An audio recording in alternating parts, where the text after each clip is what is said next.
ಧರ್ಮಕ್ಕೆ ಸಮಭಾವನೆ ಕೊಟ್ಟಂತಹ, ಸ್ವಾತಂತ್ರ್ಯ ಕೊಟ್ಟಂತಹ, ಸಮಾನತೆ ಕೊಟ್ಟಂತಹ ನಮ್ಮ ಭಾರತದ ಹೆಮ್ಮೆಯ ಸಂವಿಧಾನದ ದಿನ ಇಂದು ಅಂಗೀಕಾರವಾದಂತಹ ದಿನ.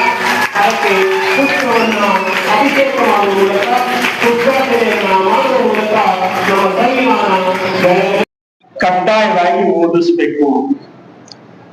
ಮತ್ತೆ ಸಂವಿಧಾನ ದಿನಾಚರಣೆ ಕಾರ್ಯಕ್ರಮನ ಒಂದು ಸರ್ಕಾರಿ ಕಾರ್ಯಕ್ರಮವನ್ನಾಗಿ ಮಾಡಬೇಕಂತ ಹೇಳಿ ಒಂದು ತೀರ್ಮಾನ ತಗೊಂಡಿದ್ರಿಂದ ಇವತ್ತು ನಾವು ಈ ಕಾರ್ಯಕ್ರಮವನ್ನು ಮಾಡಕತ್ತೀವಿ. ಸಂವಿಧಾನ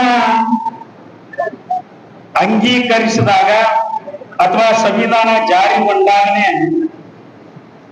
ಸಂವಿಧಾನ ಬಗ್ಗೆ ಈ ದೇಶದಲ್ಲಿರ್ತಕ್ಕಂತಹ ಪ್ರತಿ ಮನೆಗಳಲ್ಲಿ ಸಂವಿಧಾನದ ಬಗ್ಗೆ ತಿಳಿಸ್ಕೊಡ್ತಕ್ಕಂತಹ ತಿಳ್ಕೊಳ್ತಕ್ಕಂತ ಕೆಲಸ ಆಗ್ಬೇಕಾಗಿತ್ತು.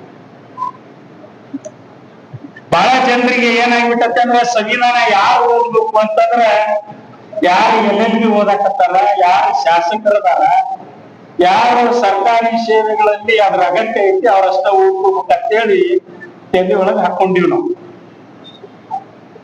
ಬಹಳ ದೊಡ್ಡ ದುರಂತ ಇದು. ಸಂವಿಧಾನವನ್ನ ಈ ದೇಶದ ಪ್ರತಿಯೊಬ್ಬ ಪ್ರಜೆ ಎಲ್ಲರೂ ಓದಲೇಬೇಕಲ್ಲ.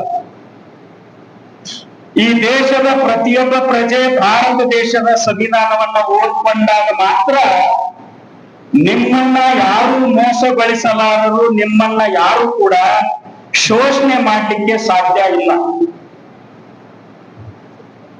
ಇವತ್ತು 76ನೇ ವರ್ಷಾಚರಣೆ ಇದು ಸಂವಿಧಾನವನ್ನ ಅಂಗೀಕಾರಗೊಂಡಿರ್ತಕ್ಕಂಥ ದಿನ. ಸಂವಿಧಾನ ಅಂಗೀಕಾರಗೊಂಡ ದಿನನೇ ಸಂವಿಧಾನ ಜಾರಿ ಆಗಲಿಲ್ಲ. 2 ತಿಂಗಳ ನಂತರ ಜನವರಿ 26, 1950ನೇ ಇಸ್ವಿಗೆ ಸಂವಿಧಾನ ಜಾರಿಗೆ ಬಂತು. ಅದಕ್ಕೆ ಕಾರಣ ಇದೆ. ಯಾಕಂದ್ರ ಬ್ರಿಟಿಷರು ಈ ದೇಶನ ಬಿಟ್ಟು ಹೋಗುವಾಗ ಏನ್ ನಮ್ಗ ಆಗಸ್ಟ್ 15ನೇ ತಾರೀಕು 1947 ನಮ್ಗೆ ಸ್ವಾತಂತ್ರ್ಯ ಬಂತು. ನಾವು ಅವತ್ತ ಸ್ವಾತಂತ್ರ್ಯ ಕೊಡ್ರಿ ಅಂತ ನಾವು ಯಾರು ಕೇಳಿರ್ಲಿಲ್ಲ. 1939ರಿಂದ 1945ರವರೆಗೆ 2ನೇ ವಿಶ್ವ ಯುದ್ಧ ನಡೀತೈತಿ.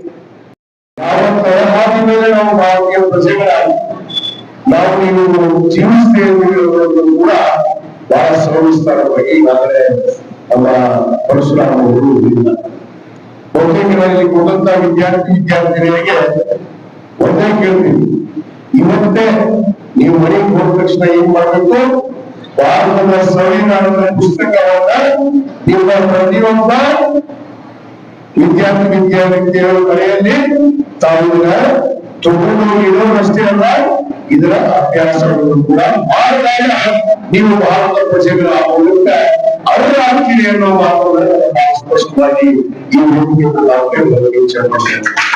ಯಾಕಂದ್ರೆ ಯಾವ ದೇಶದಲ್ಲಿ ಯಾವ ದೇಶದ ತತ್ವ ಸಿದ್ಧಾಂತದ ಮೇಲೆ ನಮ್ಮ ಜೀವನವನ್ನ ಸಾಗಿಸ್ತಾ ಇದೀವಿ ಅನ್ನೋದು ಒಬ್ಬ ಮನುಷ್ಯನಾದಂತ ಪ್ರಜೆಯಾದಂತ ಒಬ್ಬ ಮನುಷ್ಯರಾದಂತವರಿಗೆ ಪ್ರಜೆಯ ಭಾರತ ದೇಶದ ಪ್ರಜೆಗೆ ಇನ್ನೂ ಕನಿಷ್ಠ ಒಂದು ಜವಾಬ್ದಾರಿ ಇರುವುದನ್ನು ನಾವು ಅರ್ಥ ಮಾಡ್ತೀವಿ.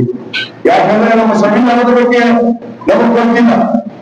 ಸಂವಿಧಾನ ಅಂದ್ರೆ ಏನು, ಸಂವಿಧಾನದಲ್ಲಿ ಯಾರಿಗೆ ಸಂವಿಧಾನವನ್ನು ರಚನೆ ಮಾಡಿದ್ರು, ಸಂವಿಧಾನ ಶಿಲ್ಪಿ ಡಾಕ್ಟರ್ ಬಾಬಾ ಸಾಹೇಬ್ ಅಂಬೇಡ್ಕರ್ ಅವರು ಸಂವಿಧಾನವನ್ನ ಇವತ್ತು ಆ ಸಮಿತಿಯ ಕರಡು ಸಮಿತಿಯ ಅಧ್ಯಕ್ಷರಾಗಿ ಮಾಡಿದಾಗ ಅವರು ಕೇವಲ ಭಾರತ ದೇಶವನ್ನು ಅಷ್ಟೇ ಸುತ್ತಾಗಲಿಲ್ಲ, ಇಡೀ ವಿಶ್ವದ ಎಲ್ಲ ಪ್ರಪಂಚದ ಒಂದು ಸುದ್ದಿ ಇವತ್ತು ಅಲ್ಲಿ ಸಂವಿಧಾನವನ್ನು ಅಭ್ಯಾಸ ಮಾಡಿ ನಮ್ಮ ದೇಶದ ಪರಿಸ್ಥಿತಿಯನ್ನು ಅಭ್ಯಾಸ ಮಾಡಿ ಯಾವ ರೀತಿ ಸಂವಿಧಾನವನ್ನು ಕೊಟ್ಟ ನಮ್ಮ ದೇಶ ಸುರಕ್ಷಿತವಾಗಿ ಶಾಂತಿಯುತವಾಗಿ ಒಂದು ತಳಹದಿ ಮೇಲೆ ನಡೀತದೆ ಅನ್ನುವ ಅಭ್ಯಾಸಗಳನ್ನು ಸಂವಿಧಾನವನ್ನ ಡಾಕ್ಟರ್ ಬಾಬಾ ಸಾಹೇಬ್ ಅಂಬೇಡ್ಕರ್ ಇವತ್ತು ಭಾರತ ದೇಶಕ್ಕೆ ನೀಡಿದ್ದಾರೆ. ಬಹುತೇಕ ಅರ್ಥಗಳನ್ನು ತಿಳ್ಕೋಬೇಕು. ಈ ಸಂವಿಧಾನ ಹೇಳುತ್ತೆ ವಿ ದ ಪೀಪಲ್ ಅಂತ ಹೇಳಿದ್ರು. ವಿ ದ ಪೀಪಲ್ ಯಾರು? ನಾವು ಈ ದೇಶದ ಪ್ರಜೆಗಳು. ಈ ಪ್ರಜೆಗಳಾಗಿ ಏನಂದ್ರೆ by the people, for the people, of the people.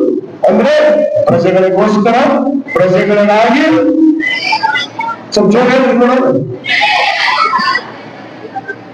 ಇಲ್ಲ ಗಪ್ಪ ಆಗ್ತದ ಸ್ವಲ್ಪ ಜೋರಾಗಿ ಹೇಳ್ರಿ